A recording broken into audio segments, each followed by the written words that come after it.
anybody asks me where I actually live, I just tell them Talkeetna, up at Chase. Chase is a historical location on the tracks. It's where, through this area here, there was actually a station house at this siding here on the railroad back in the 1920s. So it's actually a location that's historical for that reason. Plus, this building over here is the last building standing of what was a little community through here of station people that used to man the railroad. There's a giant spring where water just boils from the ground, and they have a pipe stuck in there. Clean drinking water during the construction of the railroad. Railroad workers would stop, and this is where they would get their fill of water on the train. So this location here is actually a siding. A siding is where primary train runs on one side of the tracks, and the other side is for the other trains to pull off. It's kind of a pull-off way station to wait to let the big guys go by. You know, down here you can see where the track splits, and that's why they call it a siding. It's where you get off the side of the road and let the big boys with the authority move on through. Hey, Spiker.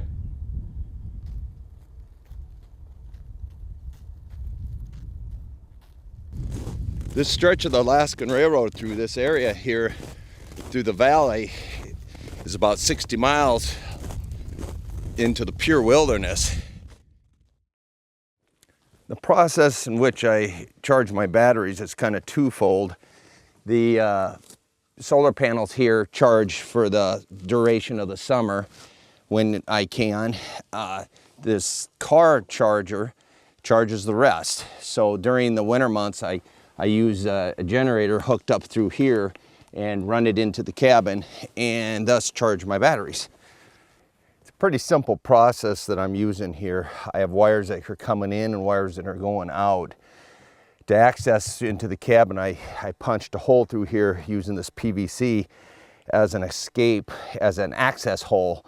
So I stick wires and extensions in there and everything for the proper wiring to go through.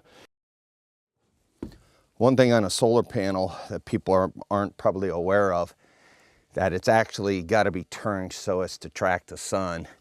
It's got to be, I found, within 10 degrees of where the sun is to get maximum electricity production. And I know this because I plugged in a couple of wires on a light bulb and aimed it towards the sun. And as you veer it off, of course, away from the directional rays of the sun, you lose that electricity.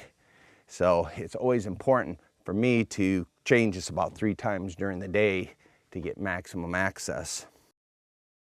I guess what people don't realize, that living out in the bush is a full-time job. You know, between hauling water, making sure your electrical system's functioning right, working right, and knowing mechanically how to run everything and how to do it correctly is another thing. There's a lot of people that are coming out into the bush that don't know diddly. They don't know beans from bed bugs. And they're getting into trouble because they don't know what a wrench is, what a metric size wrench is, how to pull apart a carburetor, clean a fuel system, you know, hook up electrical things, how to shoot a gun properly, how to know the danger signs when a bear's coming down a trail and heading straight into you. There's too many dangers out here, and that's why, for me, I came out here. You know, I found a piece of property, bought it, built a cabin, and was in this cabin within 6 weeks of the time that I paid for it. Had you know, refrigerator flown in, your wood stove, all your vitals, all your clothing, and this was actually my home. This is where I came to. This is where my family pictures and my children are hanging on the wall. For me, it's not a recreational process or a cabin. It was my home.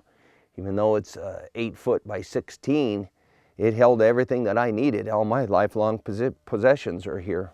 Everything that are important to me.